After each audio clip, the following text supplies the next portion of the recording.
Hi friends, இன்றைக்கி சாயந்தரம் evening snacks மைதா ரவை போண்டா.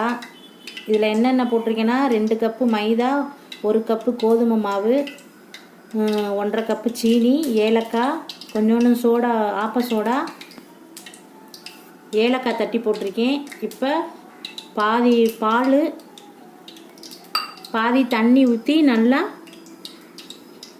தோசை மாவு பதத்துக்கு கரைச்சிக்கலாம். பால் ஊற்றி பிணைஞ்ச பிறகு இப்போ தண்ணி ஊற்றி நல்லா பிணைஞ்சிக்கலாம் தோசை மாவு பதத்துக்கு. இப்போ இதை நல்லா கரைச்சாச்சு. இப்போ இது 10 நிமிஷம் ஊறட்டும். இப்போ மாவு நல்லா ஊறிடுச்சு. இப்போ நம்ம ஒன்றொன்னா எடுத்து மாவில் ஊற்றிக்கலாம்.